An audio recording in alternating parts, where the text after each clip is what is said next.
Olá, seres humanos, que o Dragon aqui, sejam bem-vindos a mais um Pixel Time! Esse é o Pixel Time, não é o vlog do tio. Parece que as coisas estão um pouco confusas, não é mesmo? Na verdade, esse é um Pixel Time diferente. Esse é um Pixel Time onde eu vou tentar passar para vocês um pouco das coisas que eu penso na hora que eu estou fazendo alguns estudos sobre sprites de personagens. O nosso amigo Sushi, peraí, Lucas, bem mais fácil, né? O nosso amigo Lucas, ele pediu para eu dar uma olhada num sprite que ele havia feito, ele me enviou o sprite pelo Twitter e eu dei para ele alguns toques, né? E depois ele me enviou o sprite novamente. Eu perguntei para ele se eu poderia gravar um vídeo explicando algumas coisas sobre como eu faria a mesma imagem, certo? Então ele me enviou essa imagem, que tá bem legal, por sinal. Eu gostei bastante do sprite. Ele disse que utilizou aquela técnica onde a gente primeiro utiliza a silhueta do personagem e depois a gente faz a volumetria e as luzes, tal, tudo por dentro. E ficou bastante interessante, principalmente para quem está utilizando a técnica pela primeira vez. Me dá a impressão que ele já tem uma certa experiência com pixel art ou com desenho em si. Algumas das coisas que eu vou falar aqui, eu vou abordar principalmente a ideia de criação de sprites para jogos. No caso dele aqui, me parece ser bem parecido com o que eu estava fazendo no canal, né, que é sprite para jogos de luta. Então, é sobre isso que eu quero abordar. Mesmo porque eu vou tentar fazer meio que um paint over por cima, assim como o Borodante faz lá no canal dele, etc. Mas eu não quero que vocês pensem que eu estou tentando fazer isso porque eu me considero melhor ou eu sou super bom. Não, eu também estou aprendendo igual vocês, tá? Porque é legal às vezes vocês verem as outras pessoas fazendo as coisas e a forma de pensamento das pessoas quando vão tentar solucionar certo tipo de problema, ok? Uma coisa que ele havia me dito é que ele fez o estudo, principalmente em preto e branco, porque ele queria prestar mais atenção em coisas como luz e sombra. É uma ideia bastante interessante. Pixel art é uma coisa bastante particular, para falar a verdade, e não é à toa que não existe um estilo. Existem algumas convenções de coisas que podem dar certo, que alguns artistas já tentaram. Não é à toa, por exemplo, que a pixel art com sprites mais complexos, como é o caso aqui do que costuma fazer o pessoal da SNK, né, que eu gosto bastante, é a minha principal influência quando eu vou fazer sprites para jogos de luta, ou coisas simples assim, como por exemplo, sei lá, este rapaz aqui. Tanto essa imagem quanto esta imagem de baixo passam a mesma sensação de que algo legal está acontecendo, né? Não deixa de ser legal também um sprite bem mais simples, tá? Como esse aqui, por exemplo, que é bastante comum de se ver em jogos atuais, né? Que é esse tipo de arte que se utiliza ultimamente. Eu, particularmente, quando eu vou fazer sprites de jogos de luta, eu prefiro beber mais da fonte dos jogos da SNK, porque eles levam bastante em consideração também o lado um pouco mais artístico da coisa. Eu tô botando aspas aqui porque não tem como a gente definir o que seria arte, né? Nessa questão. Mas eles levam bastante em consideração casos como volume, como que o objeto se comporta com o fundo, quais são as cores que são definidas, como que é a paleta, luz e sombra, etc. e tal. Então é justamente por isso que eu gosto bastante de pegar os sprites da SNK, como exemplo dos sprites que eu gosto de fazer. Dito isso, então, eu não estou tentando me mostrar melhor do que ninguém, a gente só está tentando aqui trocar algumas ideias, trocar algumas figurinhas. Quando eu estava estudando como fazer esse vídeo também, eu aprendi bastante coisa. Vai ser bem interessante passar para vocês o que eu percebi. É legal também, às vezes, pegar a arte de outras pessoas, porque, às vezes, muitos erros que você comete nas suas artes, você não percebe. E quando você pega uma arte de uma outra pessoa, você vê uma outra forma de pensar, você começa a perceber coisas que você pode acrescentar na sua arte também. Então, vamos lá. A primeira coisa que ele havia me dito então é que ele fez um estudo em tons de cinza. Bacana, legal que ele fez um estudo porque ele estava prestando mais atenção em luz e sombra. É uma ideia interessante, um conceito bastante interessante, principalmente quando a gente está trabalhando com desenho mesmo ou com pintura digital. Mas eu vou dar um conselho um pouco diferente do usual e vocês vão entender o porquê. Quando você está iniciando em pixel art, que não é o caso dele, obviamente, né? Já dá para ver que ele tem algum tipo de experiência, pelo menos com arte convencional. É muito mais worth, eu acho, você já começar com as cores. Isso porque o pixel ele trabalha num level um pouco mais acima, digamos assim, quando se trata de escolha de tons de cores. E ao meu ver, as cores elas estão lá para representar muito mais coisas do que apenas luz e sombra. Elas estão lá também para apresentar outros tipos de informação, tá? Como por exemplo, se a gente pegar esse sprite aqui da Athena, a cor ela também está representando, por exemplo, esse cinto, esse detalhe da roupa, esse detalhe da tiara e coisas assim do tipo. Aqui na Shermie, por exemplo, ela também está representando esta linha da roupa dela, que é realmente uma linha entre a saia e digamos, luzinha, né, em que é realmente uma coisa do design da personagem, ou essas linhas aqui da bota, que são aquelas coisas que prendem esse tipo de bota, né, etc e tal. Então você precisa passar muito mais informações no pixel, além de volumetria, além de luz e sombra e linhas. Eu peguei essas personagens, né, as personagens do The King of Fighters, e desaturei as cores com Ctrl Shift U aqui do Photoshop, que é uma opção que você vai aqui, ó, em Image Adjustments, Desaturate. Shift Ctrl U. O que ele faz é apenas desaturar as cores sem mexer nas informações de brilho. Então isso é muito bom para estudar esse tipo de coisa. E logo de cara, uma coisa que eu até havia comentado com ele, a gente vê essa questão dos contrastes entre os cinzas. É perceptível que, por exemplo, no sprite em que ele fez, o contraste entre os cinzas é bem menor. Então dá uma questão de uniformidade um pouco maior, mas também deixa o desenho um pouco mais flat. Perde um pouco da tridimensionalidade do desenho, mesmo porque ele utilizou 4 cores, né, para fazer. Aí você perde um pouco da informação do quanto o desenho pode ser tridimensional. E talvez seja por isso que, como ele havia me dito, ele estava tendo um pouco de problemas para definir coisas de luz e sombra. Talvez por faltar cores ou talvez por faltar um pouco mais de contraste entre os tons de cinza. Um tom de cinza um pouco mais escuro talvez resolveria, por exemplo, essa questão da uniformidade entre a perna e essa parte que me parece ser uma capa ou uma saia. Quando a gente desatura as cores em sprites como The King of Fighters, a gente consegue ver esse tipo de coisa. Por exemplo, a gente consegue ver que o cabelo da Charmy aqui tem cores muito mais fortes do que a roupa, que é um rosa. E o rosa desaturado, ele aparece cores bem mais claras, né? Esse tipo de cinza, esse tipo de branco. Ou no caso aqui da Athena, a saia dela é vermelha, como vocês podem ver aqui na esquerda, onde eu estou passando o mouse agora. Mas quando a gente desatura a cor, ela fica um cinza bem mais escuro, próximo do cabelo da Charmy aqui, por exemplo. Por isso que eu digo que estudar pixel art com as cores em preto e branco, como seria no convencional, né, como nós estaríamos estudando na pintura digital, por exemplo, é um pouco mais complicado do que estudar pixel art já colorido. Então, eu aconselho estudar preto e branco no pixel art quando realmente você já tem um conhecimento de como que as cores funcionam juntos, de como que essas informações de cor traz as informações necessárias para o olho humano. Mesmo porque o pixel art você ainda vai estar um pouco mais deep nessa questão de enganar os olhos. Eu peguei aqui esqueci o nome dessa personagem agora, Vanessa. Obviamente, os sprites da SNK não foram pensados em preto e branco primeiro, eles foram pensados em cor, provavelmente. Mas, muito provavelmente, os artistas de lá têm essa noção de como que os levels funcionam em sprites de jogo de luta, né, obviamente. Fiz um pequeno estudo, fui dando um color picker aqui, colocando as cores aqui. Entre essas cores diferentes, nós temos 17 cores de cinza. Cores, eu coloquei em cores assim, entre aspas, né? 17 tons de cinza. Então o cabelo tem 3 tons, a calça tem 4 tons, acaba sendo muito parecido quando se joga tudo para tom de cinza. Este tom mais escuro e este tom mais escuro é o mesmo tom, certo? Mas este cinza um pouco abaixo e esse outro abaixo já são tons diferentes. A gente consegue perceber aqui, ó, na informação do B aqui, ó, no brightness, apenas 11% de luz chega nele. Eu acho que é mais ou menos isso, pelo menos é assim que eu vejo. E esse outro 17%. Então ele é um cinza, ó. A gente pode olhar aqui na esquerda, ó. Eu vou clicar nesse esticar, ele é um pouco mais escuro, tá vendo? Eu vou clicar nesse esticar, ele é um pouco mais claro. Esse é o tipo de informação que também acontece no sprite colorido. Justamente porque aqueles pretos eram o mesmo preto, certo? A mesma cor mais escura. Justamente porque, na verdade, eles são realmente a mesma cor mais escura. É um preto total, e aqui no cabelo dela é um preto total. Porém, quando a gente pega aquele tom mais próximo do cinza, que no caso era entre a calça e o cabelo, a gente tem um vermelho, certo? Que ele vai vir para toda essa cor aqui saturada, ó. Ele traz pra gente aqui, ó, 35% de brightness, né?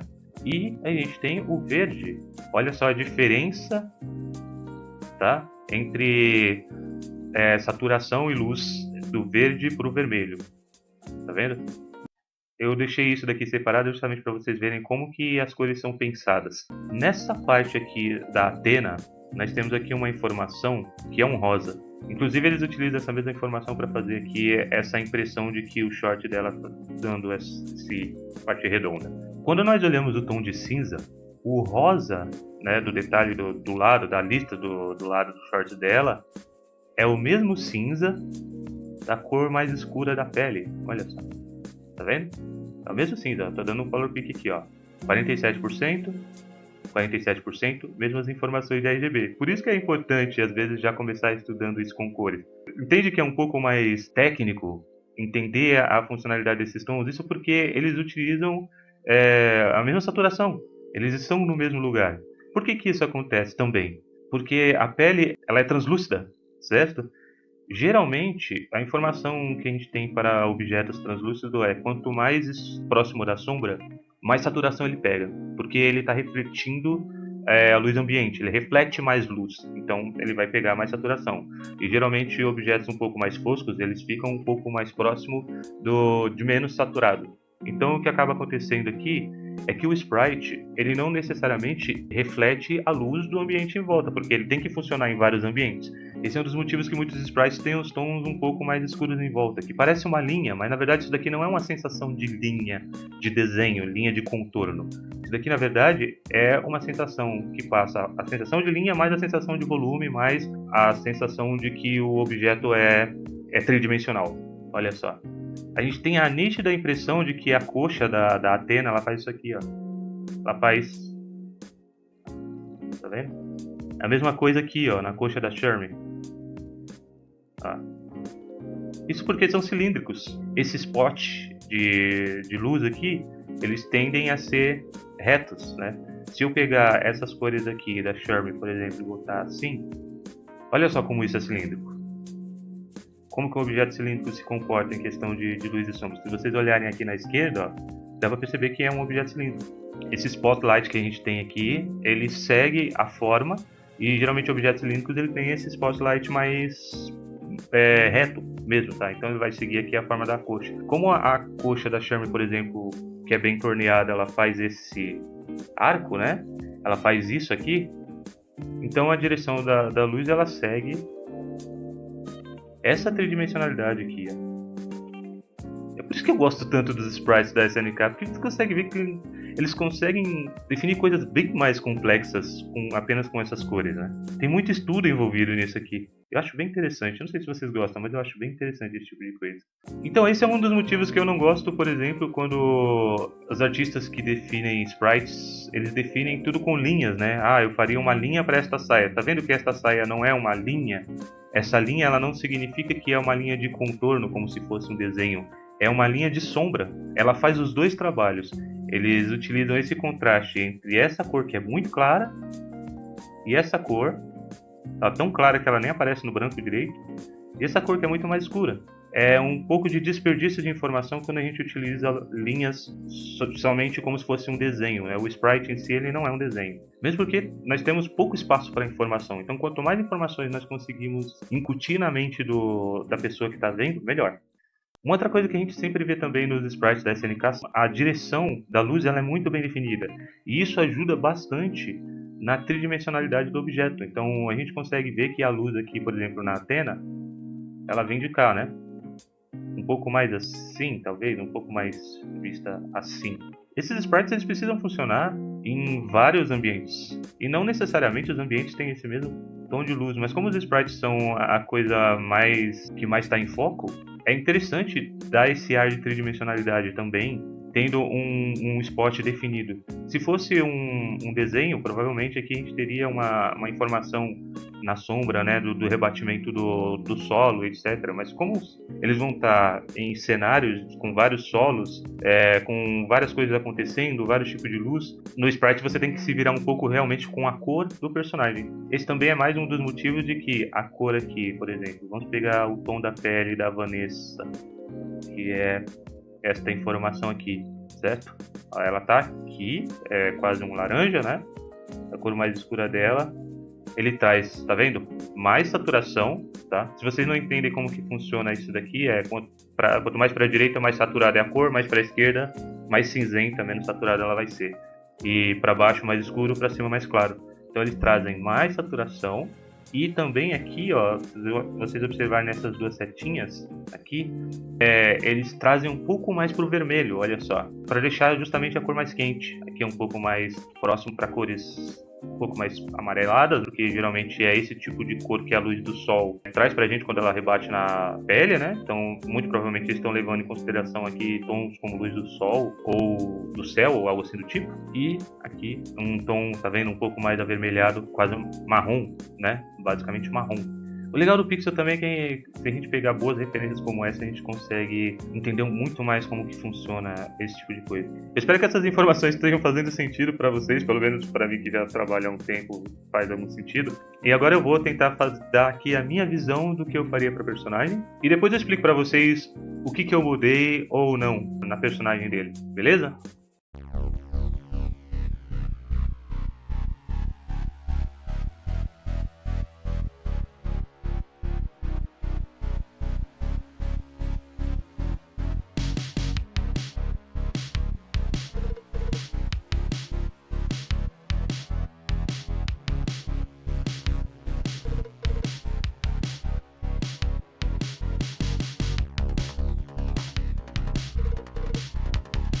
E é isso. Essas são as pequenas transformações. Na verdade, eu fiz algumas grandes transformações aqui no desenho do Lucas. Um pouco mais da minha visão. Na verdade, eu não fiz grandes coisas assim em questão de termos de design do personagem, para falar a verdade. Eu tirei algumas informações que para mim parecia que não batiam muito bem com a personagem. Por exemplo, essa tatuagem, eu acho que é uma tatuagem. Eu tinha visto que essa aqui é como se fosse uma saia que ela é mais comprida, mais curta na frente, mais comprida atrás. Eu não sei se esse tipo de saia funcionaria, eu não sei como. Então eu resolvi fazer uma capa realmente, já que para mim não faz muito sentido que ela tenha um gorro e o gorro termine aqui e depois ela tenha uma saia desse tipo. Então eu fiz realmente ser uma capa igual aquela capa da menina do Caverna do Dragão. Brinquei um pouco mais com o peso do brilho nos objetos que ela usa, porque se observar aqui no primeiro desenho, o que mais chama a atenção é essa parte aqui, de baixo da saia, que eu acho que é uma saia, não sei se é uma capa, e a parte do gorro, justamente porque o gorro tem muita informação e a parte da saia é a parte mais escura, o que deixa todo o restante um pouco menos atraente. Então eu acabei trazendo um pouco mais de informação para a capa, para as botas, deixando um pouco mais escuro. Acho que o que tem mais... Ah, sim, eu dei uma pequena mudada aqui nos seios dela, né, porque afinal de contas é redondo, então precisamos ter um pouco mais de volume aqui nos seios, né? Apesar que os seios da minha ficou um pouco maior, talvez a intenção fosse fazer um seio um pouco menor, mas aqui na saia, se vocês repararem bem como que o tecido funciona, aqui na Shermie, a parte da luz meio que faz esse zigue-zague aqui assim, né? Mais ou menos como se fosse assim. Isso é mais ou menos como que a luz se comportaria nesse tipo de saia, né? Isso aqui. Mais ou menos o Spotlight faz isso daqui. Foi mais ou menos o que eu tentei fazer aqui também, né? Essa parte aqui da bota eu não entendi muito bem o que seria, porque aqui me parece que ela tem um sapato. Aliás, ainda falta um pedaço aqui. Beleza. Acho que assim já está o suficiente. Me parece que ela teria uma bota, né? Uma pequena botinha, e aqui seria a meia. Eu achei que a meia tá um pouco alta. Então eu estava tentando decidir se isso daqui era uma meia ou se era uma parte da bota, né? Se fosse uma parte da bota, talvez isso daqui ficasse em cima do joelho, seria como uma joelheira, então isso daqui talvez seria um pouco mais redondo, eu não sei. Eu resolvi fazer como se fosse uma botinha mesmo, uma botinha inteiriça, e coisas assim do tipo. O cajado eu dei uma mudada, porque esse design me parecia um pouco estranho, eu não estava entendendo muito bem o que era isso daqui na ponta. Então eu resolvi fazer dessa forma. Geralmente o cajado desse tipo de mago, eles são... O cabo não é tão reto, né? Ele tem algumas qualquer coisas. De longe fica um efeito maneiro. Então eu acabei deixando esse tipo de efeito, né? Esses highlights e tal. Eu também dei uma apagada nas highlights do pescoço dela, porque estava chamando muito mais atenção do que o rosto. Subiu um pouco a boca, mas aí é uma questão de meu design. Assim como no The King of Fighters você vê que a boca geralmente ela é mais próxima do nariz. Então eu acho que não haveria tanto espaço aqui para a boca fazer esse espaço, mas aí é uma questão de que a cabeça dela também está um pouco maior, a minha eu deixei um pouco menor e por aí vai. É uma questão mais de escolha de design. Eu não consegui resolver muito bem essa parte do gorro, talvez eu faria um pouco diferente. Aqui eu tentei colocar alguma coisa como se segurasse o gorro, algo assim do tipo. Eu tentei dar uma definida um pouco melhor nas mãos para tentar entender como que ela está segurando a cintura, né? Então aqui nós temos os dedinhos. Vocês podem ver que eu não estou tentando definir os dedos com linhas, tentando definir dedo por dedo. Na verdade o que a gente faz aqui é um truquezinho que até tem aqui na mão da Vanessa aqui, por exemplo. Ó. Vê que eles não estão tentando definir cada linha de cada dedo. O que eles fazem aqui é tentar abusar um pouco dos erros que o nosso olho comete ao enxergar cores muito claras próximas das muito escuras, né? Essa parte do meio aqui, essa parte mais escura, não é necessariamente uma linha de desenho, é uma sombra de oclusão que acontece entre um dedo e outro, e aí eles colocam essa parte mais clara, da calça ou da luva no caso, e ao invés de eles colocarem essa cor mais próxima, né, o que daria não muito contraste, eles colocam algo como esta cor, essa terceira cor aqui, ou esta mais clara. Tudo que é trabalhado em pixel aqui, no caso, não são as linhas em si ou só a forma geométrica, mas a sensação também que a luz e a sombra causam em cima daquele objeto. Vocês podem ver que aqui, ao invés de eu desenhar uma linha em volta do dedo, eu fiz a sombra que o dedo projeta na saia.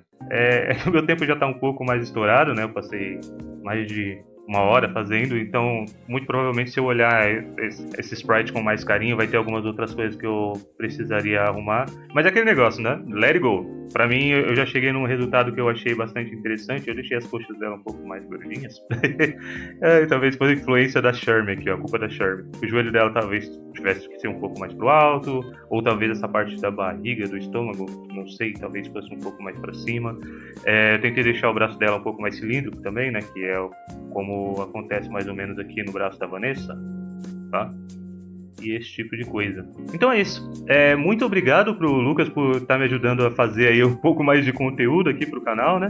Eu acho que esse vídeo pode ser interessante, pode ser alguma saída bastante legal para vocês entenderem como que outras pessoas pensam.